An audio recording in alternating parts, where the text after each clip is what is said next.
Assalamualaikum warahmatullahi wabarakatuh. Alhamdulillah. Alhamdulillahirabbil alamin. Wabihi nasta'in ala umurid dunya waddin. Wassalatu wassalamu ala asyrafil anbiya'i wal mursalin wa ala alihi wa sahbihi ajmain. Amma ba'du.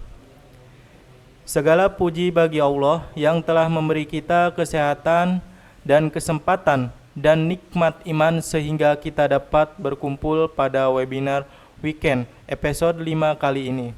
Salawat serta salam marilah kita sanjungkan kepada Nabi besar kita Nabi Muhammad sallallahu alaihi wasallam. Karena beliaulah yang telah membawa kita dari zaman kegelapan hingga zaman terang benderang seperti saat ini. Yang saya hormati kepada Bapak Danu Yoto selaku pemilik Bespat Network Academy. Yang saya hormati teman-teman petugas pada webinar malam hari ini. Dan yang saya hormati teman-teman sekalian yang sudah menyempatkan waktunya untuk hadir pada webinar malam hari ini. Perkenalkan, nama saya Fahmi Zainul Abidin, bisa dipanggil Fahmi, sebagai host pada malam hari ini, dan narasumber kita yaitu Saudara Ferdinand Raihan Gunawan yang akan membawakan materi OSI layar. Sebelum ke materi, bagi yang ingin bertanya silahkan untuk mengklik tombol raise hand dan bisa tulis di chat Zoom. Tanpa berlama-lama, kepada narasumber kita, waktu dan tempat kami persilahkan. Assalamualaikum warahmatullahi wabarakatuh. Alhamdulillahirabbil alamin. Pertama-tama yang paling utama kita panjatkan puji serta syukur kita kehadiran Allah SWT. Salawat dan ingin salamnya semoga tercurah limpahkan kepada Nabi kita Muhammad SAW. Yang saya hormati Bapak Danu Wiyoto sebagai CEO Best Pet Network Academy, dan saya hormatin yang para hadir yang menonton webinar pada hari weekend ini. Semoga kita semua selalu diberikan kesehatan dan semoga next pertemuan kita akan bisa bertemu. Sebelum kita masuk materi, izinkan saya perkenalkan diri dulu. Perkenalkan, nama saya Ferdinand Raihan Gunawan. Tempat dan tanggal lahir saya di Jakarta, 11 Februari 2006. Alamat Jalan Lembah Hijau 7, Blok MK 12C, RT, RW-nya 01 dan 23 Bojonggede, Desa Bojonggede, Kecamatan Bojonggede. Asal asal sekolah formal saya berasal dari PKBM Benadi dan sekarang saya sedang pendidikan non formal di Bestpet Network Academy. Topik list topik list hari ini adalah OSI layar dan TCP/IP. Satu, OSI layar. Sejarah OSI layar. Sejarah OSI layar, dahulu sistem komunikasi antara komputer bisa berjalan karena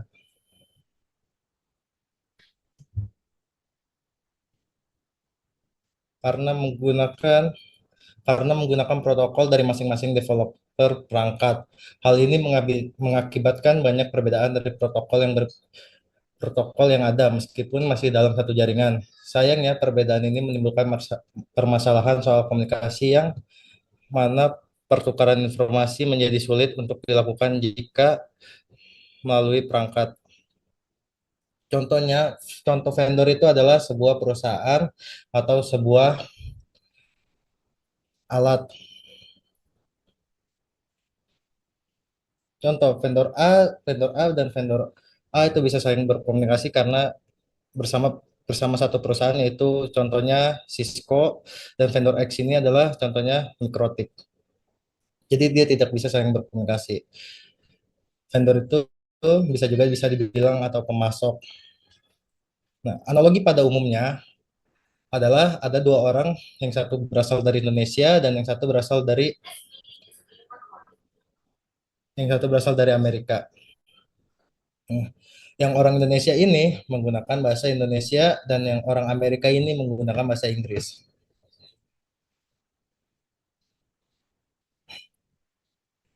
Si orang Indonesia ini membilang apa kabar dan si orang Amerika ini membilang how are you. memang mereka memiliki kelebihan, bisa saling berkomunikasi dan bisa saling mendengar satu sama lain. Tetapi mereka tidak bisa mengerti apa makna isi komunikasi tersebut. Kurang lebih seperti itulah gambarannya. Sejarah pembuatan OSI. Yang mengembangkan OSI yaitu adalah ISO atau International Organization for Standard pada tahun 1984. Tujuan utamanya adalah untuk menciptakan standar yang memungkinkan berbagai sistem komputer dari produsen untuk berkomunikasi satu sama lain. Contoh analoginya seperti ini. ISO itu bisa diibaratkan dengan MUI dan OSI itu sendiri bisa diibaratkan dengan makanan. Nah, jadi si OSI ini membutuhkan cap halal atau cap bisa untuk dimakan oleh orang-orang yang mayoritas Muslim di Indonesia ya salah satunya. Nah, jadi ini ISO ini adalah yang memberikan cap untuk OSI ini adalah bisa yang dipakai atau standar standar internasional untuk sebuah komunikasi jaringan. Nah, seperti itu. Nah, sejarah pembuatan OSI itu memunculkan 3 poin. Pertama ada standarisasi. Dengan adanya model OSI, berbagai perangkat dan protokol dari vendor yang berbeda dapat saling berinteraksi secara efektif. Terus yang kedua ada modularitas. Model ini membagi komunikasi jaringan menjadi 7 lapisan. 7 lapisan itu adalah application, presentation, session, transport, network, data link, dan physical. Atau bisa disingkat dengan APES TNBP. Interoperabilitas OSI membantu memastikan bahwa sistem yang berbeda dapat bekerja sama meskipun menggunakan teknologi yang berbeda. Ini contoh analoginya yaitu standarisasi ya. Standarisasi itu contohnya bisa kampung A dengan kampung B itu dia bisa saling berkomunikasi, tapi ketika pengen berkomunikasi kampung C itu dia tidak bisa berkomunikasi karena ada satu halangan yaitu kali. Nah, jadi dengan sejarah itu adalah jadi si OSI ini ibaratkan jembatan buat menghubungkan antara kampung C ke A, C ke B. Kurang lebih seperti itu. Apa itu OSI layar?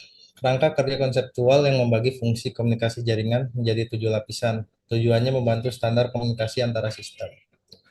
Model ini sendiri terdiri dari 7 lapisan, mulai dari lapisan fisik hingga lapisan aplikasi. Setiap lapisan memiliki fungsi tertentu dan berinteraksi dengan lapisan di atas dan di bawahnya. Dengan cara ini, OSI membantu memastikan interoperabilitas, modularitas, dan pengembangan yang lebih mudah dalam teknologi jaringan. Pengembangan model ini merupakan langkah penting dalam menciptakan fondasi bagi komunikasi jaringan modern yang lebih efisien dan terstandarisasi. Nah, ini adalah contoh model OSI yang seperti saya bilang kan ada application, presentation, session, transport, network, data link, physical, ya. Di sini juga ada itu protokolnya, ada HTTP, FTP, SMT, FAC, GIF, MAC, dan lain-lainnya. Oh ya, OSI layer tersendiri itu terbagi dua. Upper layer itu lebih ke data handling dan layer itu ada di data transfer. Bagaimana cara bekerja jaringan? Nah, seperti yang saya bilang ini adalah kita ingatkan kembali OSI layer itu ada 7 layer. Ada application, presentation, session, transport, network, data link, physical. Nah, application. Application ini adalah menyediakan antara muka yang berhubungan langsung dengan aplikasi pengguna seperti web browser atau email. Merujuk pada perangkat lunak yang digunakan untuk berbagi tujuan seperti komunikasi pengolahan data dan manajemen informasi. Dalam konteks model OSI, aplikasi ini berinteraksi dengan penggunaan dan berkomunikasi melalui protokol jaringan. Analogi umumnya seperti ini. Seperti antara muka grafis pengguna GUI di sebuah komputer yang memudahkan pengguna untuk berinteraksi dengan perangkat melalui aplikasi yang ada. Nah, ini contoh kita sedang menggunakan application yaitu dengan menggunakan ituan Chrome atau HTTP. Jadi kita bisa meriset, bisa mencari apa yang kita ingin cari. Selanjutnya yaitu presentation. Presentation sendiri adalah mengubah data menjadi format yang dapat dimengerti oleh aplikasi termasuk enkripsi dan deskripsi data. Nah, di presentation ini dia mendapatkan 3 poin. Ada format data. Dia akan menghasilkan atau memproses sebuah data di mana layar presentation akan bertugas untuk mendefinisikan format data dari aktivitas kita tadi web browsing apa sih yang dihasilkan, misalkan datanya adalah teks, bisa juga image, bisa juga audio ataupun video. Compression data kompresi ini memungkinkan ukuran file lebih bisa kita perkecil. Encryption, proses mengubah data menjadi format yang tidak dapat dibaca tanpa kunci atau metode tertentu. Tujuan utamanya adalah untuk melindungi informasi agar hanya dapat diakses oleh pihak yang berwenang. Contoh analoginya seperti ini. Kita mendownload file game GTA di Android. Nah, itu kan pasti ada hitungan sesuatu pengekstrakan kan untuk bisa memasukkan data itu menjadi masuk di Android. Nah, maksudnya compression itu adalah yang filenya jadi 1 GB itu diperkecilkan menjadi 500 MB. Nah, tapi ketika kita ingin menggunakan di aplikasinya itu, yaitu kita perlu mengekstraknya. Nah, encryption ini sendiri adalah untuk mengamankan datanya. Seperti contoh paspor kan, bisa kan kalian mengekstrak game tersebut pasti akan ada paspor. Nah, itu penggunanya enkripsi. Kurang lebih seperti itu. Nah, ini contoh misalkan saya mengersert tadi di web browser, mengersert apa foto di dalam stadion GBK atau Gelora Bung Karno. Ini saya memformat data menjadi foto JPG atau PNG, masih ada yang lain lagi seperti menggunakan video atau MP4 atau teks atau TXT dan audio MP3. Jika saya mengkompresi foto ini yang dari 10 MB menjadi 2 MB, dan lalu untuk menampilkan di bagian penerima itu harus perlu diekstrak dulu ya. Dan inskripsi ini adalah kita mengamankan data ini dengan menggunakan paspor. Bagian session. Session tersendiri mengelola dan mengontrol koneksi antara perangkat termasuk pembukaan dan penutupan seksi komunitas. Nah, di session tersendiri dia terbagi 3 poin lagi. Ada establish, proses membangun dan memelihara orang-orang yang dapat membantu Anda mencapai tujuan pribadi dan profesional. Ada disinkronize jaringan osilator yang terhubung dan memancarkan sinyal pada frekuensi teratur. Ketika osilator mulai berdenyut pada frekuensi yang sama, jaringan dikatakan tersinkronasi. Nah, terus di sini termitting adalah jaringan tempat ia berhubung ke jaringan lain atau pelatan terminal. Jadi bahkan kalau di jaringan tuh ada proses pembuka koneksi, kemudian ngirim data, selanjutnya setelah datanya sampai koneksinya ditutup. Contoh analoginya seperti ini. Seperti saat melakukan panggilan telepon atau video call. Lapisan ini yang mengatur kapan telepon diangkat dan ditutup serta memastikan komunikasi tetap berjalan selama panggilan berlangsung. Nah, ini seperti ini sedang video call dengan seorang ini dan dia bilang halo, terus si penerima ini bilang halo juga, kurang lebih seperti itu ya gambarannya. Nah, transport. Transporter sendiri adalah menyediakan kontrol aliran dan memastikan bahwa data dikirimkan dengan benar tanpa kehilangan atau duplikasi.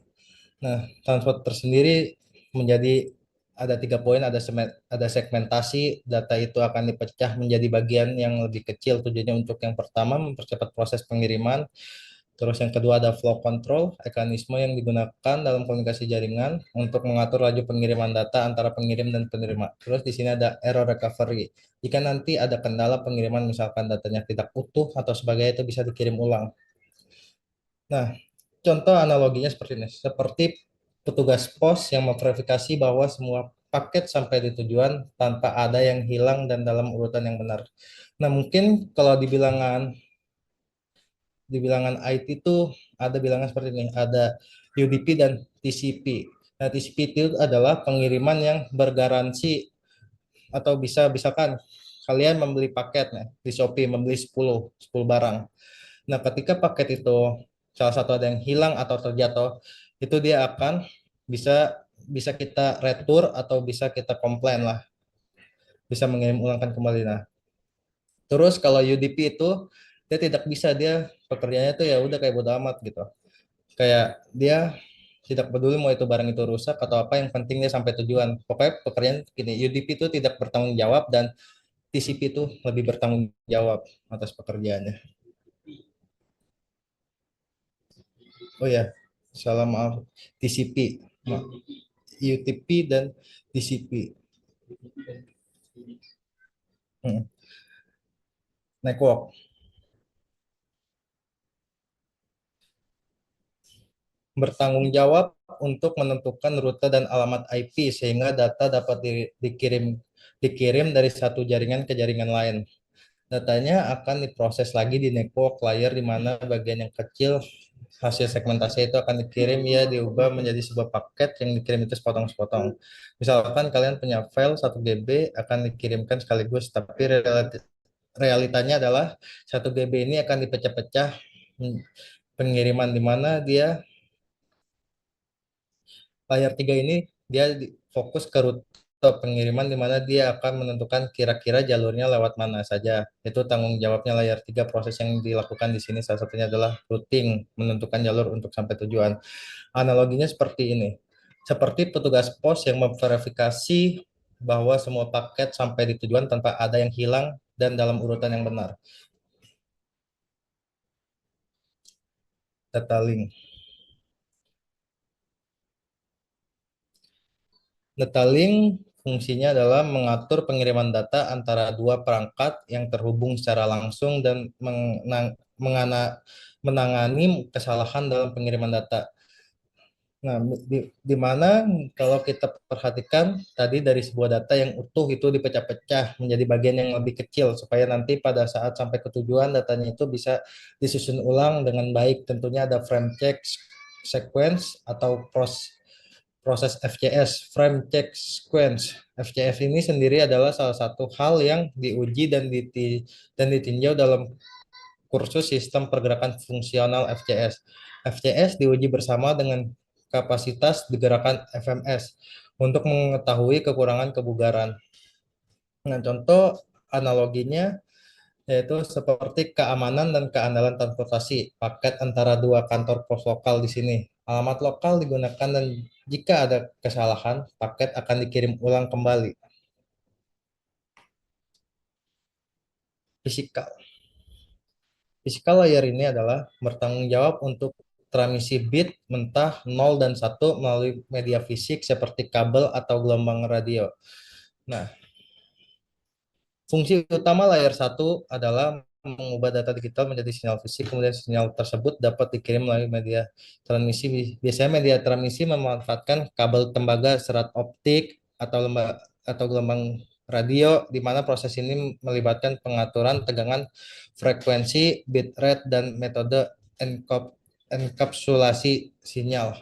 Contoh analoginya pada umumnya adalah seperti keamanan dan keandalan. Transportasi paket antara dua kantor pos lokal. Di sini alamat lokal digunakan dan jika ada kesalahan paket akan dikirim ulang. Salah, salah, salah, maaf, salah bilang. Seperti kabel telepon yang hanya bertugas mengirim sinyal suara dari satu telepon ke telepon lainnya. Itu adalah contoh analogi physical layer. Lanjut, TCP/IP. Nah, apa itu TCP/IP? Transmission Control Protocol. Protokol ini memastikan bahwa data yang dikirim dari satu perangkat ke perangkat lain tiba dengan benar dan alamat urutan yang tepat. TCP membagi data menjadi paket-paket kecil dan mengatur pengiriman serta memastikan tidak ada paket yang hilang atau rusak. Nah, IP, Internet Protocol. Protokol ini bertanggung jawab untuk pengalamatan dan pengiriman paket data ke tujuan yang tepat. Setiap perangkat yang terhubung ke internet memiliki alamat IP unik yang digunakan untuk mengenali dan mengarahkan data secara keseluruhan. TCP/IP memungkinkan berbagai jenis perangkat untuk saling berkomunikasi dan berbagai informasi melalui jaringan, termasuk internet. Nah, sejarah TCP/IP.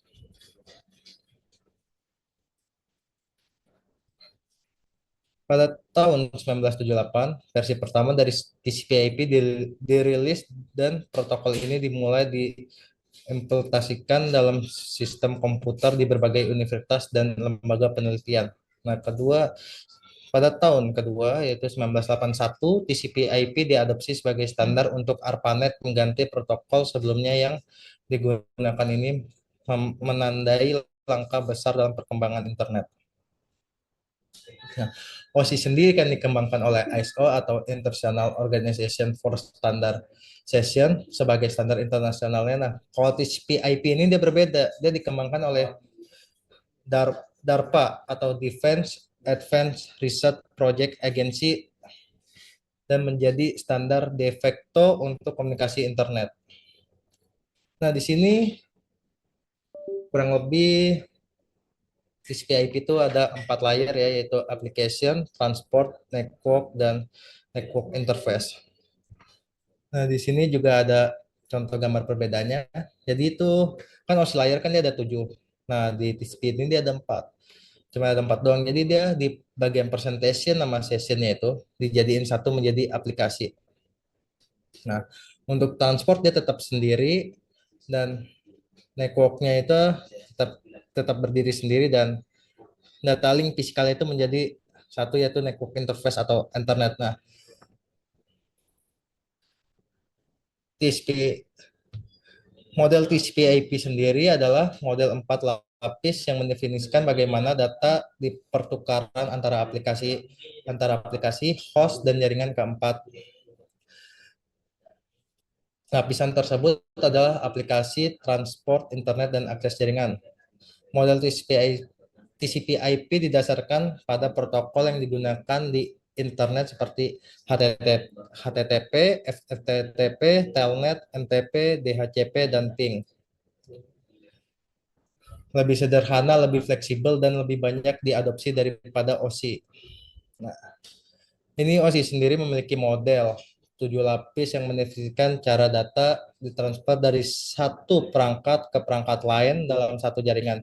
Ketujuh lapis tersebut adalah aplikasi, presentasi, sesi, transportasi, jaringan, tautan, tautan data, dan fisik.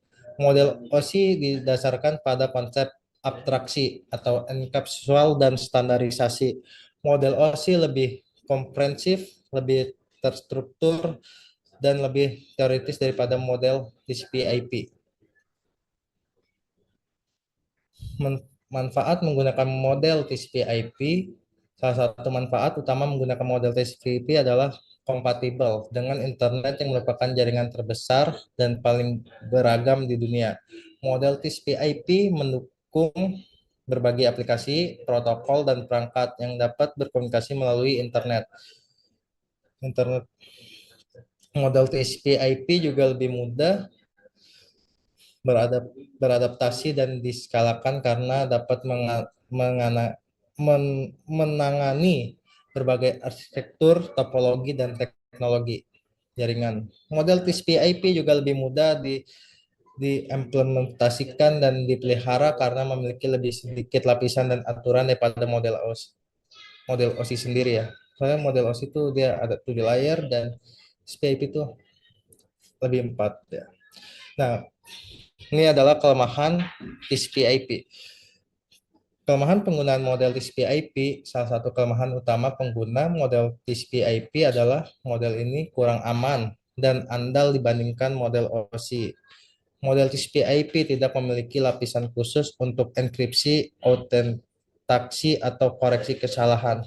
Model TCP/IP juga tidak memiliki perbedaan yang jelas antara layanan dan fungsi setiap lapisan, yang dapat menyebabkan kebingungan dan ketidakkonsistenan. Model TCP juga tidak memiliki standar universal untuk penamaan, pengalamatan, dan perutaan, yang dapat menyebabkan konflik dan inefisien.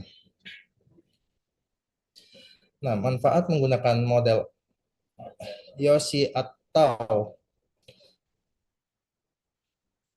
Open System Intellectual adalah salah satu manfaat utama penggunaan model OSI adalah model ini lebih aman dan andal daripada model TCP/IP.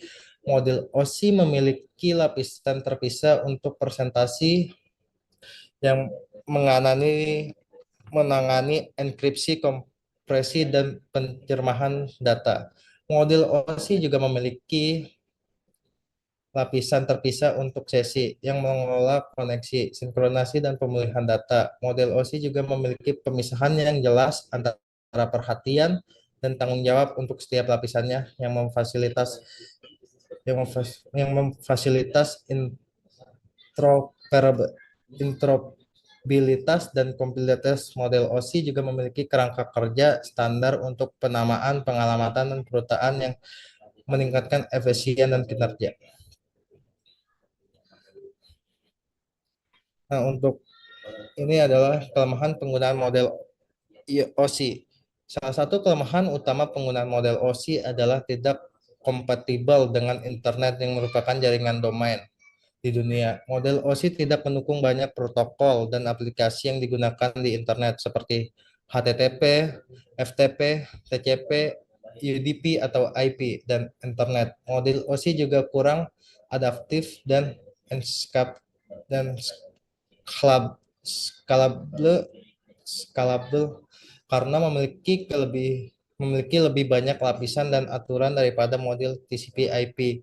Model OSI juga lebih kompleks dan sulit untuk diimplementasikan dan dipelihara karena memerlukan lebih banyak perangkat keras, perangkat lunak, dan sumber daya dari model TCP/IP.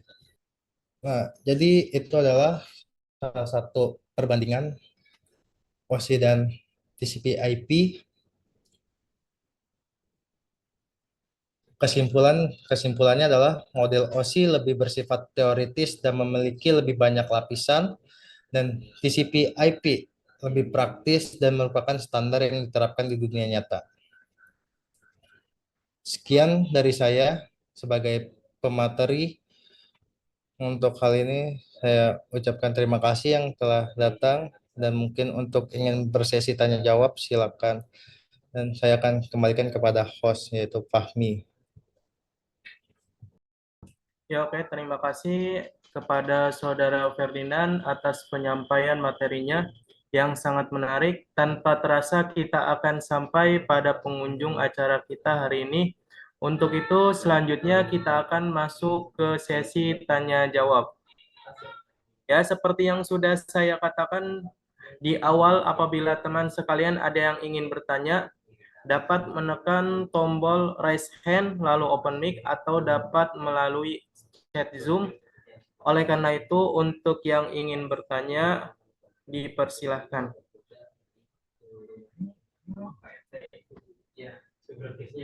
Oke, apabila tidak ada yang ingin bertanya, Recording in izinkan progress. saya untuk mengakhiri acara ini. Jadi, ini adalah akhir dari acara kita pada malam hari ini. Saya ucapkan terima kasih kepada pemateri kita, dan juga untuk teman-teman sekalian yang telah meluangkan waktunya untuk hadir di acara webinar hari ini. Semoga apa yang telah kita dengar, lihat, dan baca dapat menjadi ilmu yang bermanfaat bagi kita semua. Saya Fahmi Zainul Abidin selaku host pada acara hari ini, dan rekan saya, kami pamit undur diri. Kurang lebihnya saya mohon maaf. Wabillahi taufiq wal hidayah. Wassalamualaikum warahmatullahi wabarakatuh.